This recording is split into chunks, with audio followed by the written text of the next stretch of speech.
Story number 8. The Adventure of the Speckled Band.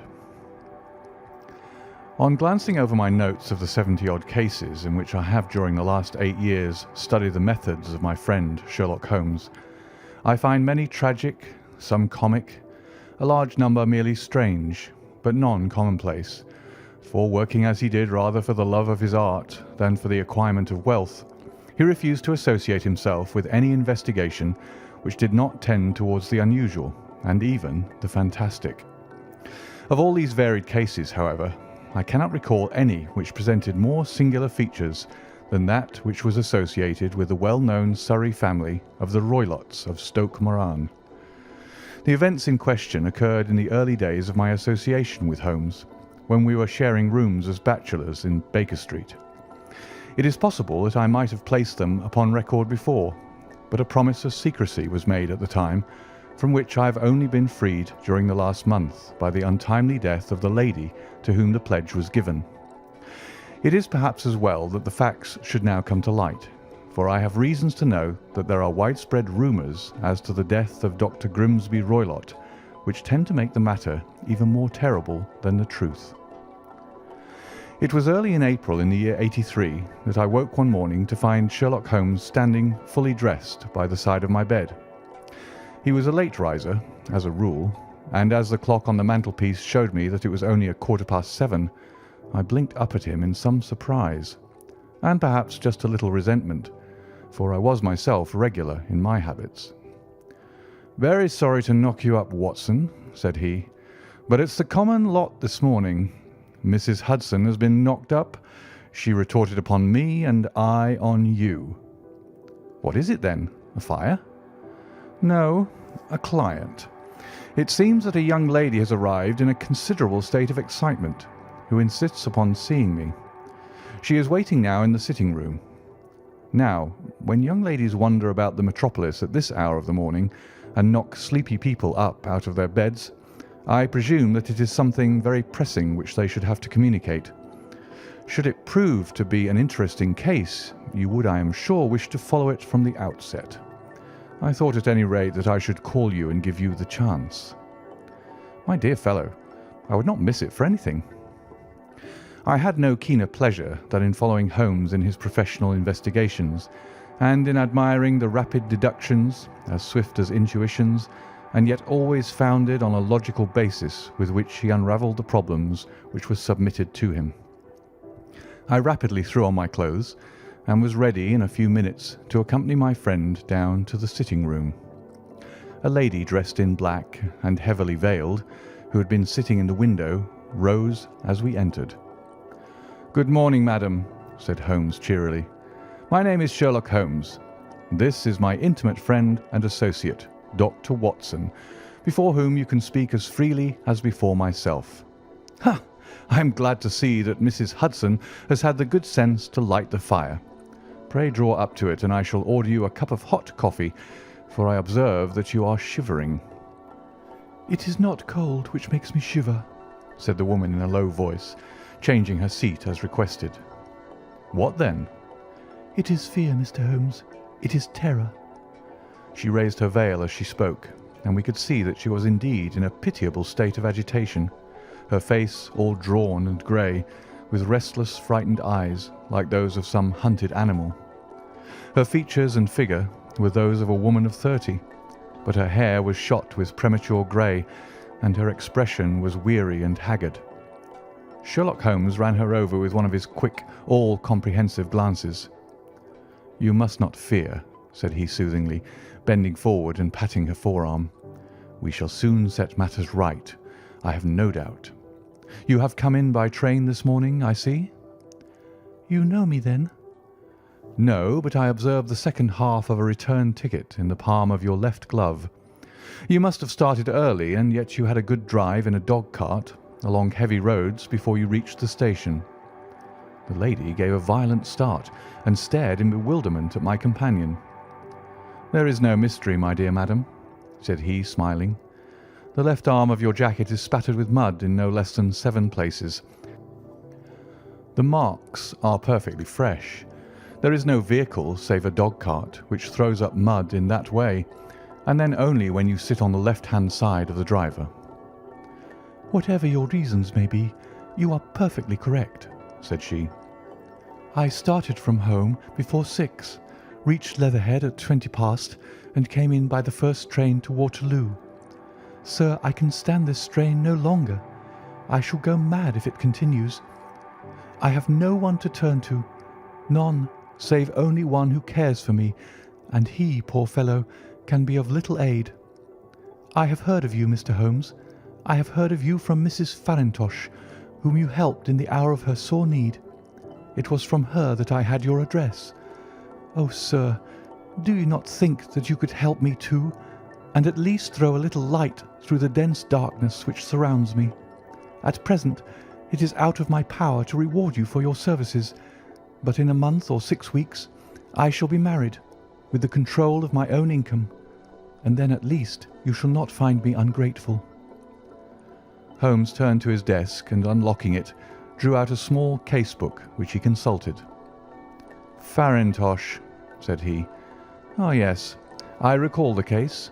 It was concerned with an opal tiara. I think it was before your time, Watson. I can only say, madam, that I shall be happy to devote the same care to your case as I did to that of your friend. As to reward, my profession is its own reward, but you are at liberty to defray whatever expenses I may be put to at the time which suits you best.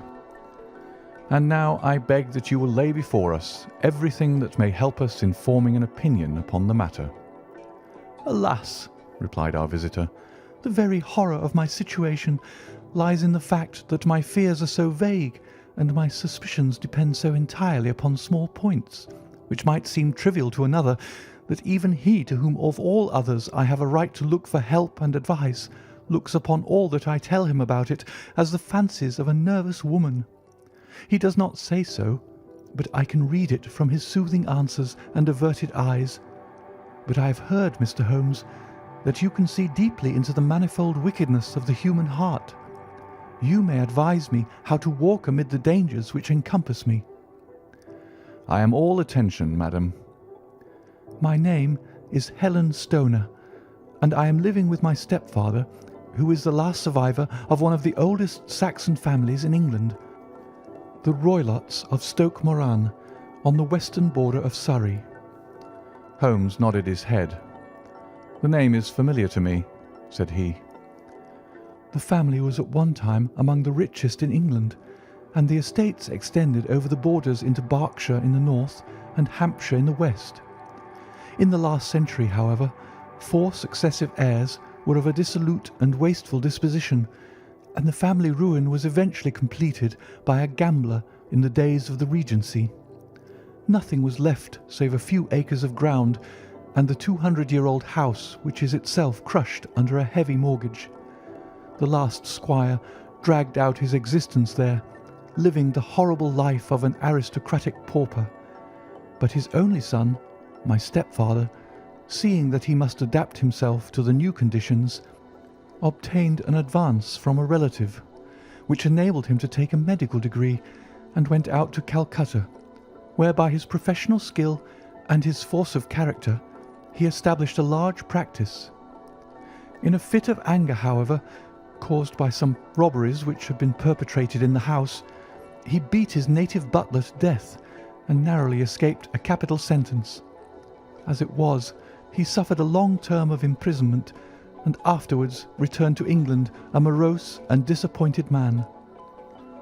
When Dr. Roylott was in India, he married my mother, Mrs. Stoner, the young widow of Major General Stoner, of the Bengal Artillery. My sister Julia and I were twins, and we were only 2 years old at the time of my mother's remarriage. She had a considerable sum of money, not less than £1,000 a year, and this she bequeathed to Dr. Roylott entirely while we resided with him, with a provision that a certain annual sum should be allowed to each of us in the event of our marriage. Shortly after our return to England, my mother died. She was killed 8 years ago in a railway accident near Crewe. Dr. Roylott then abandoned his attempts to establish himself in practice in London, and took us to live with him in the old ancestral house at Stoke Moran. The money which my mother had left was enough for all our wants, and there seemed to be no obstacle to our happiness. But a terrible change came over our stepfather about this time. Instead of making friends and exchanging visits with our neighbours, who had at first been overjoyed to see a Roylott of Stoke Moran back in the old family seat, he shut himself up in his house and seldom came out, save to indulge in ferocious quarrels with whoever might cross his path. Violence of temper, approaching to mania, has been hereditary in the men of the family, and in my stepfather's case it had, I believe, been intensified by his long residence in the tropics. A series of disgraceful brawls took place, 2 of which ended in the police court, until at last he became the terror of the village, and the folks would fly at his approach, for he is a man of immense strength and absolutely uncontrollable in his anger. Last week he hurled the local blacksmith over a parapet into a stream, and it was only by paying over all the money which I could gather together that I was able to avert another public exposure. He had no friends at all save the wandering gipsies, and he would give these vagabonds leave to encamp upon the few acres of bramble-covered land which represent the family estate, and would accept in return the hospitality of their tents, wandering away with them sometimes for weeks on end. He has a passion also for Indian animals, which are sent over to him by a correspondent, and he has at this moment a cheetah and a baboon which wander freely over his grounds and are feared by the villagers almost as much as their master. You can imagine from what I say that my poor sister Julia and I had no great pleasure in our lives. No servant would stay with us, and for a long time we did all the work of the house. She was but 30 at the time of her death, and yet her hair had already begun to whiten, even as mine has. Your sister is dead, then? She died just 2 years ago, and it is of her death that I wish to speak to you. You can understand that, living the life which I have described, we were little likely to see anyone of our own age and position. We had, however, an aunt, my mother's maiden sister, Miss Honoria Westphale, who lives near Harrow, and we were occasionally allowed to pay short visits at this lady's house. Julia went there at Christmas 2 years ago, and met there a half-pay major of Marines, to whom she became engaged. My stepfather learned of the engagement when my sister returned, and offered no objection to the marriage, but within a fortnight of the day which had been fixed for the wedding, the terrible event occurred which has deprived me of my only companion. Sherlock Holmes had been leaning back in his chair, with his eyes closed and his head sunk in a cushion, but he half opened his lids now and glanced across at his visitor. "Pray be precise as to details," said he. "It is easy for me to be so, for every event of that dreadful time is seared into my memory. The manor house is, as I have already said, very old, and only one wing is now inhabited. The bedrooms in this wing are on the ground floor, the sitting rooms being in the central block of the buildings. Of these bedrooms, the first is Dr. Roylott's, the second my sister's, and the third my own. There is no communication between them, but they all open out into the same corridor. Do I make myself plain?" "Perfectly so." "The windows of the 3 rooms open out upon the lawn. That fatal night, Dr. Roylott had gone to his room early, though we knew that he had not retired to rest, for my sister was troubled by the smell of the strong Indian cigars which it was his custom to smoke. She left her room, therefore, and came into mine, where she sat for some time, chatting about her approaching wedding. At 11 o'clock she rose to leave me, but she paused at the door and looked back.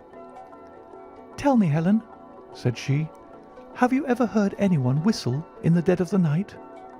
"Never," said I. "I suppose that you could not possibly whistle yourself in your sleep?" "Certainly not. But why?" "Because during the last few nights I have always, about 3 in the morning, heard a low, clear whistle. I am a light sleeper, and it has awakened me. I cannot tell where it came from, perhaps from the next room, perhaps from the lawn. I thought that I would just ask you whether you had heard it." "No, I have not. It must be those wretched gypsies in the plantation." "Very likely, and yet if it were on the lawn, I wonder that you did not hear it also." "Ah, but I sleep more heavily than you."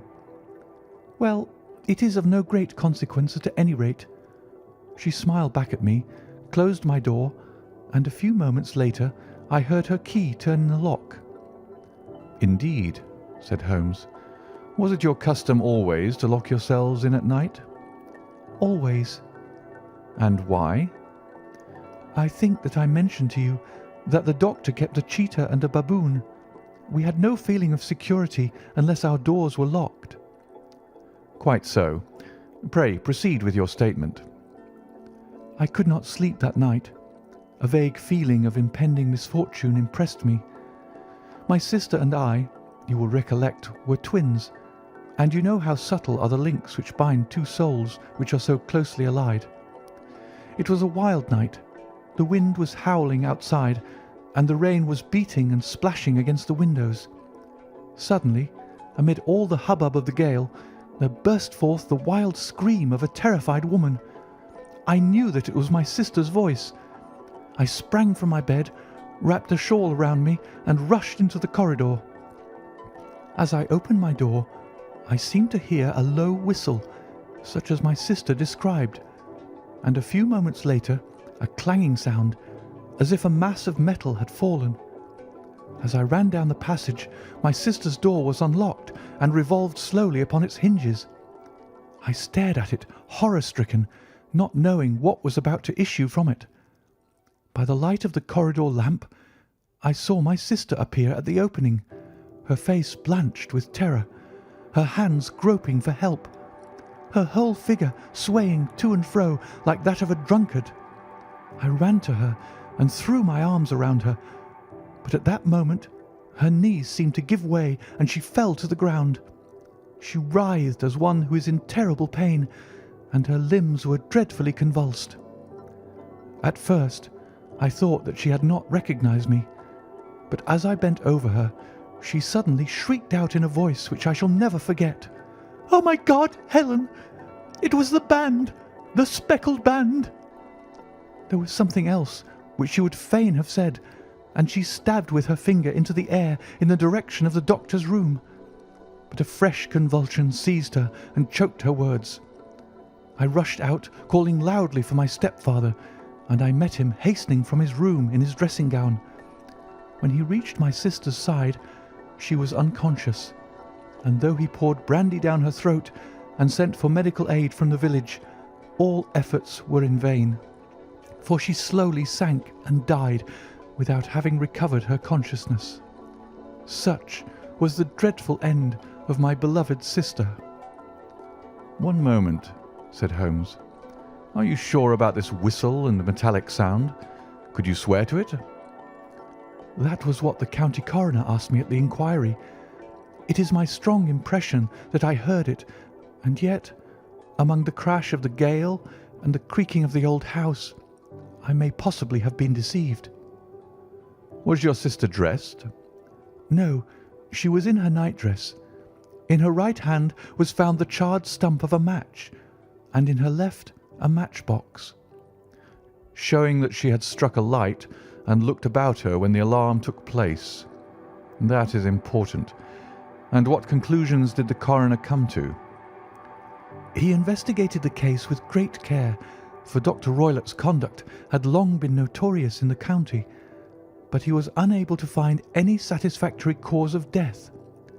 My evidence showed that the door had been fastened upon the inner side, and the windows were blocked by old-fashioned shutters with broad iron bars, which were secured every night.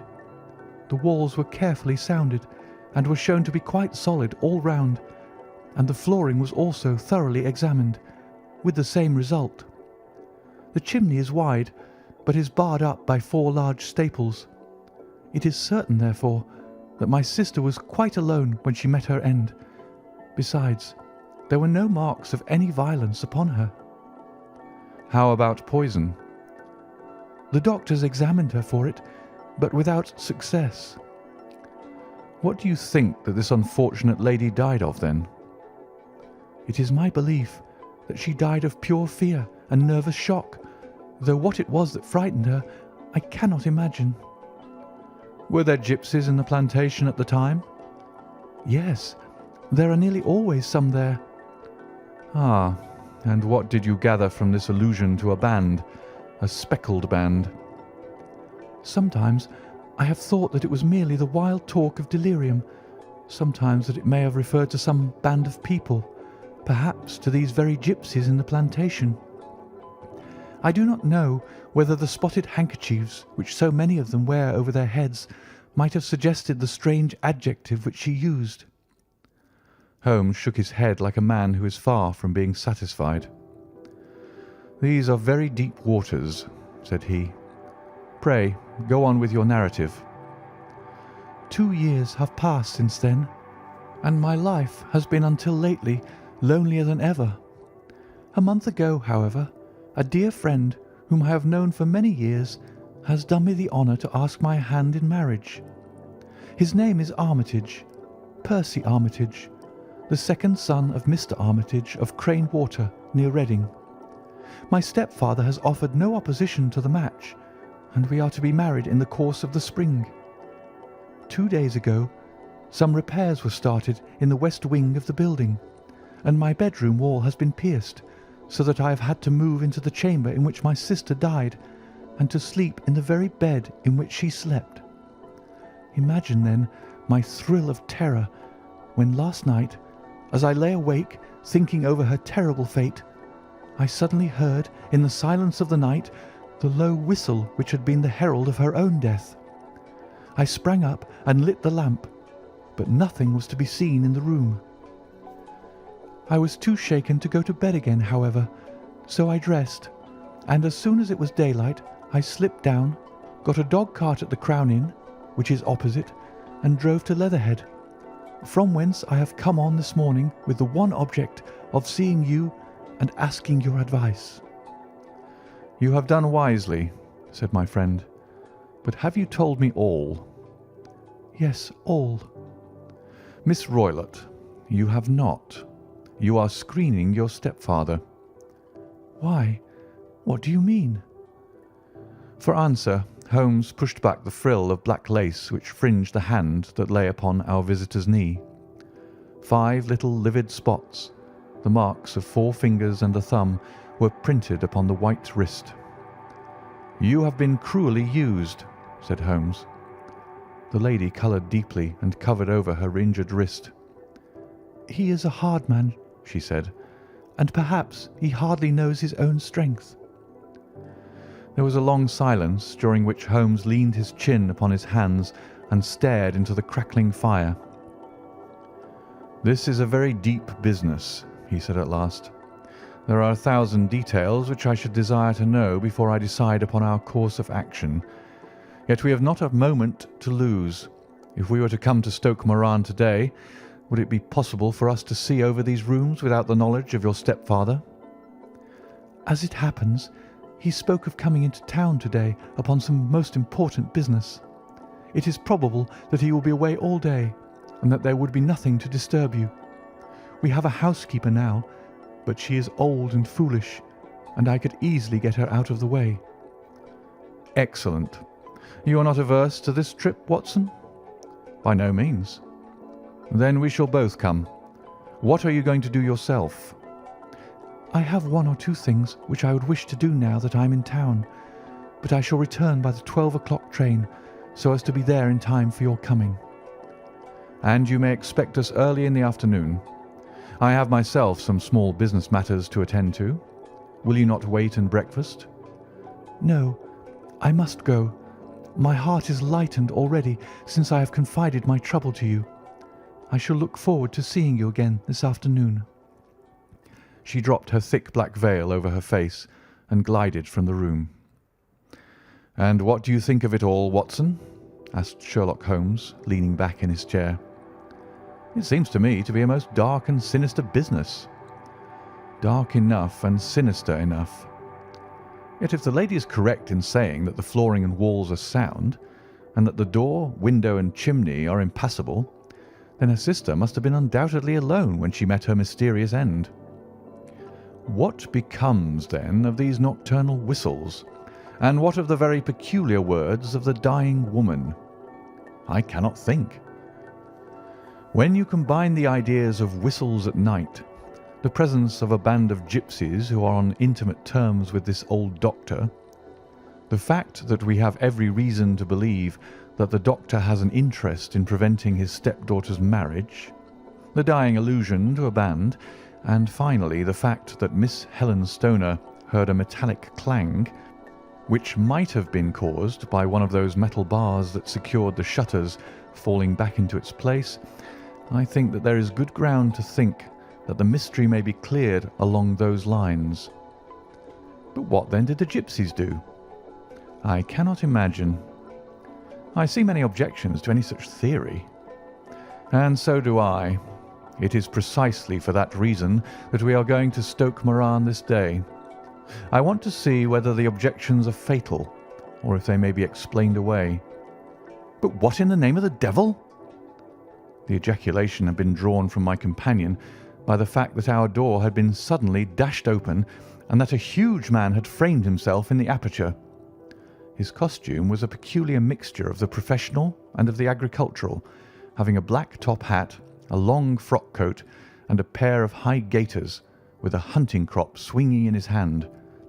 So tall was he that his hat actually brushed the crossbar of the doorway, and his breadth seemed to span it across from side to side.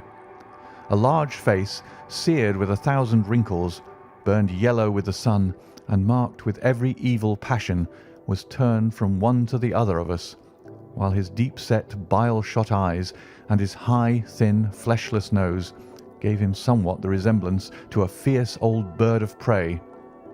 "Which of you is Holmes?" asked this apparition. "My name, sir, but you have the advantage of me," said my companion quietly. "I am Dr. Grimsby Roylott of Stoke Moran." "Indeed, doctor," said Holmes blandly. "Pray take a seat." "I will do nothing of the kind. My stepdaughter has been here. I have traced her. What has she been saying to you?" "It is a little cold for the time of year," said Holmes. "What has she been saying to you?" screamed the old man furiously. "But I have heard that the crocuses promise well," continued my companion imperturbably. "Huh! You put me off, do you?" said our new visitor, taking a step forward and shaking his hunting crop. "I know you, you scoundrel! I've heard of you before. You are Holmes the meddler." My friend smiled. "Holmes the busybody!" His smile broadened. "Holmes the Scotland Yard jack-in-office!" Holmes chuckled heartily. "Your conversation is most entertaining," said he. "When you go out, close the door, for there is a decided draught." "I will go when I've said my say. Don't you dare to meddle with my affairs. I know that Miss Stoner has been here. I traced her. I am a dangerous man to fall foul of. See here." He stepped swiftly forward, seized the poker, and bent it into a curve with his huge brown hands.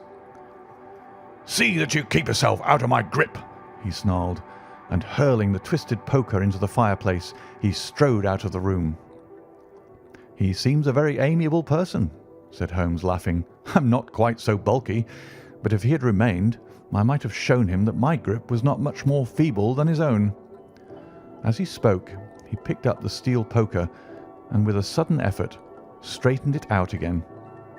Fancy his having the insolence to confound me with the official detective force. This incident gives zest to our investigation, however, and I only trust that our little friend will not suffer from her imprudence in allowing this brute to trace her. And now, Watson, we shall order breakfast, and afterwards I shall walk down to Doctors' Commons, where I hope to get some data which may help us in this matter. It was nearly 1 o'clock when Sherlock Holmes returned from his excursion. He held in his hand a sheet of blue paper, scrawled over with notes and figures. "I have seen the will of the deceased wife," said he. To determine its exact meaning, I have been obliged to work out the present prices of the investments with which it is concerned. The total income, which at the time of the wife's death was little short of £1,100, is now, through the fall of agricultural prices, not more than £750. Each daughter can claim an income of £250 in case of marriage. It is evident, therefore, that if both girls had married, this beauty would have had a mere pittance, while even one of them would cripple him to a very serious extent. My morning's work has not been wasted, since it has proved that he has the very strongest motives for standing in the way of anything of the sort. And now, Watson, this is too serious for dawdling, especially as the old man is aware that we are interesting ourselves in his affairs. So, if you are ready, we shall call a cab and drive to Waterloo. I should be very much obliged if you would slip your revolver into your pocket. An Ely's No. 2 is in an excellent argument with gentlemen who can twist steel pokers into knots. That and a toothbrush are, I think, all that we need. At Waterloo we were fortunate in catching a train for Leatherhead, where we hired a trap at the station inn and drove for 4 or 5 miles through the lovely Surrey lanes. It was a perfect day, with a bright sun and a few fleecy clouds in the heavens. The trees and wayside hedges were just throwing out their first green shoots, and the air was full of a pleasant smell of the moist earth. To me, at least, there was a strange contrast between the sweet promise of the spring and this sinister quest upon which we were engaged. My companion sat in the front of the trap, his arms folded, his hat pulled down over his eyes, and his chin sunk upon his breast, buried in the deepest thought. Suddenly, however, he started, tapped me on the shoulder, and pointed over the meadows. "Look there," said he. A heavily timbered park stretched up in a gentle slope, thickening into a grove at the highest point. From amid the branches there jutted out the grey gables and high roof tree of a very old mansion. "Stoke Moran?" said he. "Yes, sir, that be the house of Dr. Grimsby Roylott," remarked the driver. "There is some building going on there," said Holmes. "That is where we are going." "There's the village," said the driver, pointing to a cluster of roofs some distance to the left. "But if you want to get to the house, you'll find it shorter to get over this stile, and so by the footpath over the fields. There it is, where the lady is walking." "And the lady, I fancy, is Miss Stoner," observed Holmes, shading his eyes. "Yes, I think we had better do as you suggest." We got off, paid our fare, and the trap rattled back on its way to Leatherhead. "I thought it as well," said Holmes as we climbed the stile, "that this fellow should think we had come here as architects, or on some definite business. It may stop his gossip. Good afternoon, Miss Stoner. You see that we had been as good as our word." Our client of the morning had hurried forward to meet us with a face which spoke her joy. "I have been waiting so eagerly for you," she cried, shaking hands with us warmly. "All has turned out splendidly. Dr. Roylott has gone to town, and it is unlikely that he will be back before evening." "We have had the pleasure of making the doctor's acquaintance," said Holmes, and in a few words he sketched out what had occurred. Miss Stoner turned white to the lips as she listened. "Good heavens!" she cried. "He has followed me, then?" "So it appears." "He is so cunning that I never know when I am safe from him. What will he say when he returns?" "He must guard himself, for he may find that there is someone more cunning than himself upon his track. You must lock yourself up from him tonight. If he is violent, we shall take you away to your aunt's at Harrow. Now, we must make the best use of our time, so kindly take us at once to the rooms which we are to examine." The building was of grey, lichen-blotched stone, with a high central portion and 2 curving wings, like the claws of a crab, thrown out on each side. In one of these wings, the windows were broken and blocked with wooden boards, while the roof was partly caved in, a picture of ruin. The central portion was in little better repair, but the right-hand block was comparatively modern, and the blinds in the windows, with the blue smoke curling up from the chimneys, showed that this was where the family resided.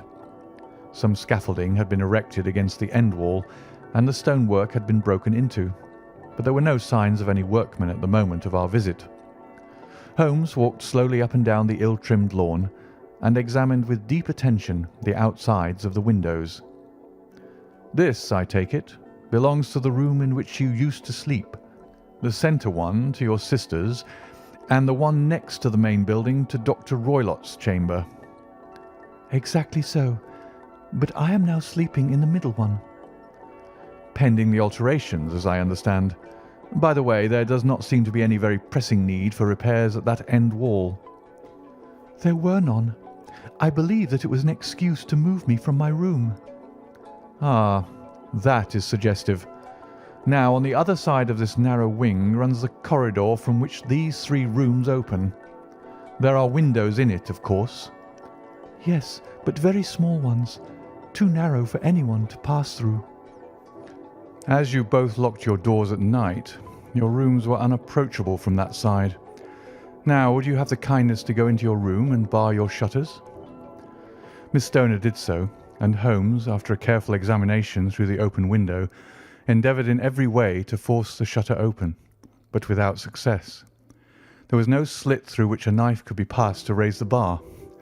Then with his lens he tested the hinges, but they were of solid iron, built firmly into the massive masonry. Said he, scratching his chin in some perplexity. "My theory certainly presents some difficulties. No one could pass these shutters if they were bolted. Well, we shall see if the inside throws any light upon the matter." A small side door led into the whitewashed corridor from which the 3 bedrooms opened. Holmes refused to examine the 3rd chamber, so we passed at once to the 2nd, that in which Miss Stoner was now sleeping, and in which her sister had met with her fate. It was a homely little room, with a low ceiling and a gaping fireplace, after the fashion of old country houses. A brown chest of drawers stood in one corner, a narrow white counterpane bed in another, and a dressing table on the left-hand side of the window. These articles, with 2 small wicker-work chairs, made up all the furniture in the room, save for a square of Wilton carpet in the centre. The boards round and the panelling of the walls were of brown, worm-eaten oak, so old and discoloured that it may have dated from the original building of the house. Holmes drew one of the chairs into a corner and sat silent, while his eyes travelled round and up and down, taking in every detail of the apartment. "Where does that bell communicate with?" he asked at last, pointing to a thick bell rope which hung down beside the bed, the tassel actually lying upon the pillow. "It goes to the housekeeper's room." "It looks newer than the other things." "Yes, it was only put there a couple of years ago." "Your sister asked for it, I suppose?" "No, I never heard of her using it. We used always to get what we wanted for ourselves." "Indeed. It seemed unnecessary to put so nice a bell pull there. You will excuse me for a few minutes while I satisfy myself as to this floor." He threw himself down upon his face with his lens in his hand and crawled swiftly backward and forward, examining minutely the cracks between the boards. Then he did the same with the woodwork with which the chamber was panelled. Finally, he walked over to the bed and spent some time in staring at it and in running his eye up and down the wall. Finally, he took the bell rope in his hand and gave it a brisk tug. "Why, it's a dummy," said he. "Won't it ring?" "No, it is not even attached to a wire. This is very interesting. You can see now that it is fastened to a hook just above where the little opening for the ventilator is." "How very absurd! I never noticed that before." "Very strange," muttered Holmes, pulling at the rope. "There are 1 or 2 very singular points about this room. For example, what a fool a builder must be to open a ventilator into another room when, with the same trouble, he might have communicated with the outside, sir." "That is also quite modern," said the lady. "Done about the same time as the bell rope?" remarked Holmes. "Yes, there were several little changes carried out about that time." "They seem to have been of a most interesting character. Dummy bell ropes and ventilators which do not ventilate. With your permission, Miss Stoner, we shall now carry our researches into the inner apartment. Dr. Grimesby Roylott's chamber was larger than that of his stepdaughter, but was as plainly furnished. A camp bed, a small wooden shelf full of books, mostly of a technical character, an armchair beside the bed, a plain wooden chair against the wall, a round table and a large iron safe were the principal things which met the eye. Holmes walked slowly round and examined each and all of them with the keenest interest. "What's in here?" he asked, tapping the safe. My stepfather's business papers. "Oh, you have been inside, then?" Only once, some years ago. I remember that it was full of papers. There isn't a cat in it, for example?" No. What a strange idea. "Well, look at this." He took up a small saucer of milk which stood on top of it. No, we don't keep a cat, but there is a cheetah and a baboon. "Ah, yes, of course. Well, a cheetah is just a big cat, and yet a saucer of milk does not go very far in satisfying its wants, I dare say. There is one point which I should wish to determine." He squatted down in front of the wooden chair and examined the seat of it with the greatest attention. "Thank you. That is quite settled," said he, rising and putting his lens in his pocket. "Hullo, there is something interesting." The object which had caught his eye was a small dog lash hung on one corner of the bed. The lash, however, was curled upon itself and tied so as to make a loop of whipcord. "What do you make of that, Watson?" "It's a common enough lash, but I don't know why it should be tied." "That is not quite so common, is it? Ah me, it's a wicked world, and when a clever man turns his brains to crime, it is the worst of all. I think that I have seen enough now, Miss Stoner, and with your permission we shall walk out upon the lawn." I had never seen my friend's face so grim or his brow so dark as it was when we turned from the scene of this investigation. We had walked several times up and down the lawn, neither Miss Stoner nor myself liking to break in upon his thoughts before he roused himself from his reverie. "It is very essential, Miss Stoner," said he, "that you should absolutely follow my advice in every respect." I shall most certainly do so. "The matter is too serious for any hesitation. Your life may depend upon your compliance." I assure you that I am in your hands. "In the first place, both my friend and I must spend the night in your room." Both Miss Stoner and I gazed at him in astonishment. "Yes, it must be so. Let me explain. I believe that this is the village inn over there." Yes, that is the Crown. "Very good. Your windows will be visible from there." Certainly. "You must confine yourself to your room on pretence of a headache when your stepfather comes back. Then when you hear him retire for the night, you must open the shutters of your window, undo the hasp, put your lamp there as a signal to us, and then withdraw quietly with everything which you are likely to want into the room which you used to occupy. I have no doubt that, in spite of the repairs, you could manage there for one night." Oh yes, easily. "The rest you will leave in our hands." But what will you do? "We shall spend the night in your room, and we shall investigate the cause of this noise which has disturbed you." I believe, Mr. Holmes, that you have already made up your mind, said Miss Stoner, laying her hand upon my companion's sleeve. "Perhaps I have." Then, for pity's sake, tell me what was the cause of my sister's death. "I should prefer to have clearer proofs before I speak." You can at least tell me whether my own thought is correct, and if she died from some sudden fright. "No, I do not think so. I think that there was probably some more tangible cause. And now, Miss Stoner, we must leave you, for if Dr. Roylott returned and saw us, our journey would be in vain. Goodbye, and be brave, for if you will do what I have told you, you may rest assured that we shall soon drive away the dangers that threaten you." Sherlock Holmes and I had no difficulty in engaging a bedroom and sitting room at the Crown Inn. They were on the upper floor, and from our window we could command a view of the avenue gate, and of the inhabited wing of Stoke Moran Manor House. At dusk we saw Dr. Grimesby Roylott drive past, his huge form looming up beside the little figure of the lad who drove him. The boy had some slight difficulty in undoing the heavy iron gates, and we heard the hoarse roar of the doctor's voice and saw the fury with which he shook his clenched fists at him. The trap drove on, and a few minutes later we saw a sudden light spring up among the trees as the lamp was lit in one of the sitting rooms. "Do you know, Watson," said Holmes as we sat together in the gathering darkness, "I have really some scruples as to taking you tonight. There is a distinct element of danger. Can I be of assistance? Your presence might be invaluable. Then I shall certainly come. It is very kind of you. You speak of danger. You've evidently seen more in these rooms than was visible to me." "No, but I fancy that I may have deduced a little more. I imagine that you saw all that I did." "I saw nothing remarkable save the bell rope, and what purpose that could answer, I confess, is more than I imagine." "You saw the ventilator too?"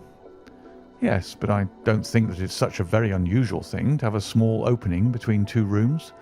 It was so small that a rat could hardly pass through." "I knew that we should find a ventilator before ever we came to Stoke Moran." "My dear Holmes." "Oh, yes, I did. You remember in her statement she said that her sister could smell Dr. Roylott's cigar. Now, of course, that suggested at once that there must be a communication between the two rooms. It could only be a small one, or it would have been remarked upon at the coroner's inquiry. I deduced a ventilator." "But what harm can there be in that?" "Well, there is at least a curious coincidence of dates. A ventilator is made, a cord is hung, and a lady who sleeps in the bed dies. Does not that strike you?" "I cannot as yet see any connection." "Did you observe anything very peculiar about that bed?" "No." "It was clamped to the floor. Did you ever see a bed fastened like that before?" "I can't say that I have." "The lady could not move her bed. It must always be in the same relative position to the ventilator and to the rope, or so we may call it, since it was clearly never meant for a bell pull." "Holmes," I cried, "I seem to see dimly what you are hinting at. We are only just in time to prevent some subtle and horrible crime." "Subtle enough and horrible enough. When a doctor does go wrong, he is the first of criminals. He has nerve and he has knowledge. Palmer and Pritchard were among the heads of their profession. This man strikes even deeper, but I think, Watson, that we shall be able to strike deeper still. But we shall have horrors enough before the night is over. For goodness' sake, let us have a quiet pipe and turn our minds for a few hours to something more cheerful." About 9 o'clock the light among the trees was extinguished, and all was dark in the direction of the manor house. 2 hours passed slowly away, and then suddenly, just at the stroke of 11, a single bright light shone out right in front of us. "That is our signal," said Holmes, springing to his feet. "It comes from the middle window."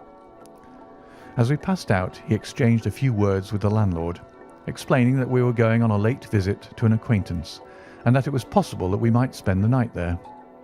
A moment later, we were out on the dark road, a chill wind blowing in our faces, and one yellow light twinkling in front of us through the gloom to guide us on our sombre errand.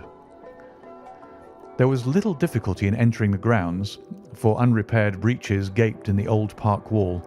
Making our way among the trees, we reached the lawn, crossed it, and were about to enter through the window when out from a clump of laurel bushes there darted what seemed to be a hideous and distorted child, who threw itself upon the grass with writhing limbs and then ran swiftly across the lawn into the darkness. "My God!" I whispered. "Did you see it?" Holmes was for the moment as startled as I. His hand closed like a vice upon my wrist in his agitation. Then he broke into a low laugh and put his lips to my ear. "It is a nice household," he murmured. "That is the baboon." I had forgotten the strange pets which the doctor affected, There was a cheetah, too. Perhaps we might find it upon our shoulders at any moment. I confess that I felt easier in my mind when, after following Holmes's example and slipping off my shoes, I found myself inside the bedroom. My companion noiselessly closed the shutters, moved the lamp onto the table, and cast his eyes round the room. All was as we have seen it in the daytime. Then, creeping up to me and making a trumpet of his hand, he whispered into my ear again so gently that it was all that I could do to distinguish the words. "The least sound would be fatal to our plans." I nodded to show that I had heard. "We must sit without light. He would see it through the ventilator." I nodded again. "Do not go asleep. Your very life may depend upon it. Have your pistol ready in case we should need it. I will sit on the side of the bed, and you in that chair." I took out my revolver and laid it on the corner of the table. Holmes had brought up a long, thin cane, and this he placed upon the bed beside him. By it he laid the box of matches and the stump of a candle. Then he turned down the lamp, and we were left in darkness. How shall I ever forget that dreadful vigil? I could not hear a sound, not even the drawing of a breath, and yet I knew that my companion sat open-eyed within a few feet of me in the same state of nervous tension in which I was myself. The shutters cut off the least ray of light, and we waited in absolute darkness. From outside came the occasional cry of a night bird, and once at our very window a long-drawn cat-like whine, which told us that the cheetah was indeed at liberty. Far away we could hear the deep tones of the parish clock, which boomed out every quarter of an hour. How long they seemed, those quarters! 12 struck, and 1, and 2, and 3, and still we sat waiting silently for whatever might befall. Suddenly there was the momentary gleam of a light up in the direction of the ventilator, which vanished immediately, but was succeeded by a strong smell of burning oil and heated metal. Someone in the next room had lit a dark lantern. I heard a gentle sound of movement, and then all was silent once more, though the smell grew stronger. For half an hour I sat with straining ears. Then suddenly another sound became audible, a very gentle, soothing sound, like that of a small jet of steam escaping continually from a kettle.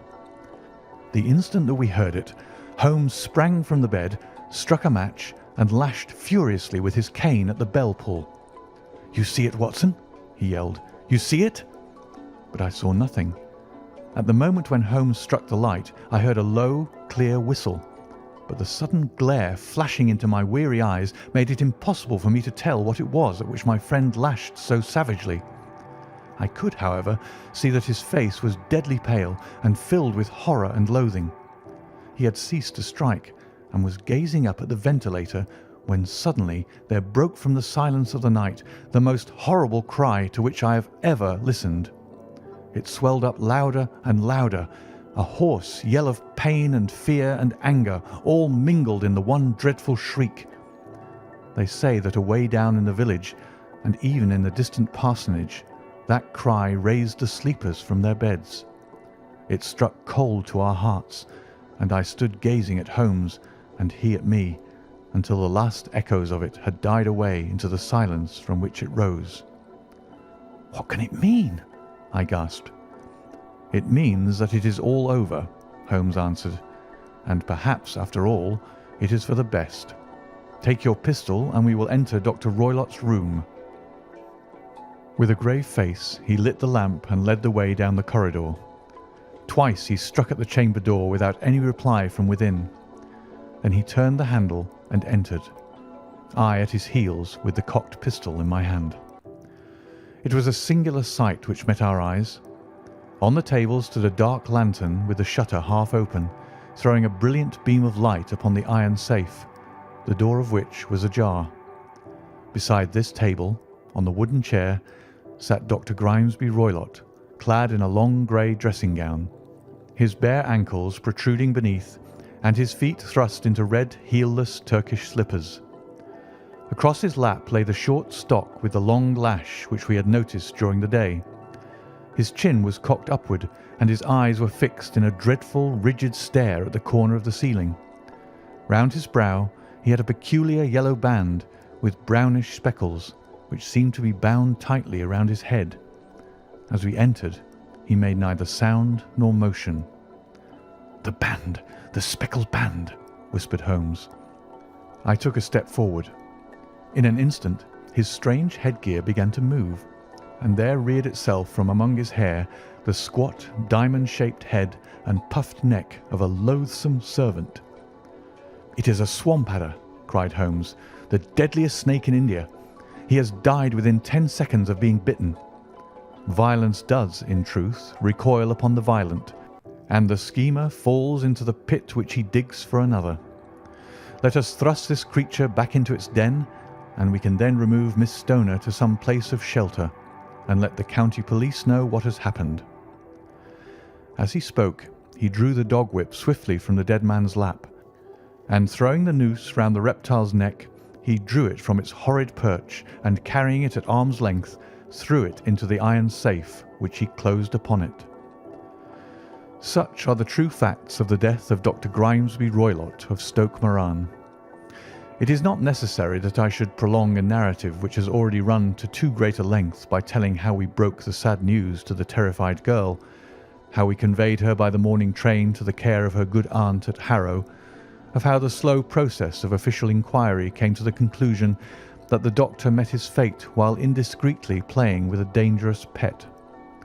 The little which I had yet to learn of the case was told me by Sherlock Holmes as we travelled back next day.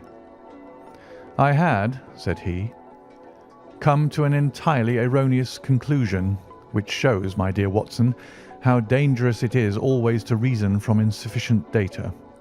The presence of the gipsies, and the use of the word band, which was used by the poor girl no doubt to explain the appearance which she had caught a hurried glimpse of by the light of her match, were sufficient to put me upon an entirely wrong scent. I can only claim the merit that I instantly reconsidered my position when, however, it became clear to me that whatever danger threatened an occupant of the room could not come either from the window or the door. My attention was speedily drawn, as I have already remarked to you, to this ventilator, and to the bell rope which hung down to the bed. The discovery that this was a dummy, and that the bed was clamped to the floor, instantly gave rise to the suspicion that the rope was there as a bridge for something passing through the hole and coming to the bed. The idea of a snake instantly occurred to me, and when I coupled it with my knowledge that the doctor was furnished with a supply of creatures from India, I felt that I was probably on the right track. The idea of using a form of poison which could not possibly be discovered by any chemical test was just such a one as would occur to a clever and ruthless man who had had an Eastern training. The rapidity with which such a poison would take effect would also, from his point of view, be an advantage.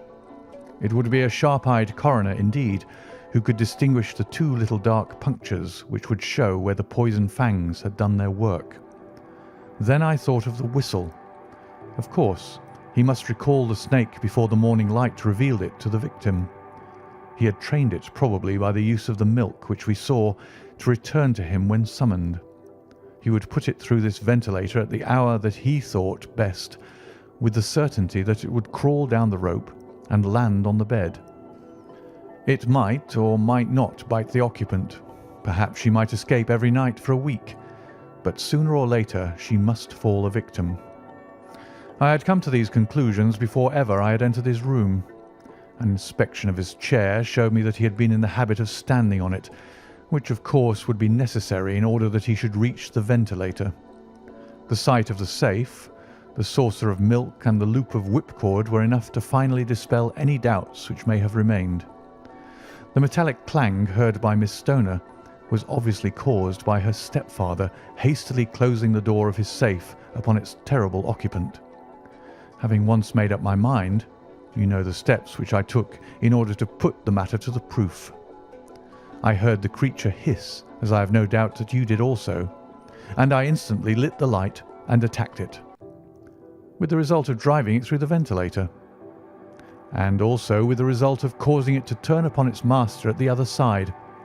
Some of the blows of my cane came home and roused its snakish temper, so that it flew upon the first person it saw. In this way, I am no doubt indirectly responsible for Dr. Grimesby Roylott's death, and I cannot say that it is likely to weigh very heavily upon my conscience. End of The Adventure of the Speckled Band.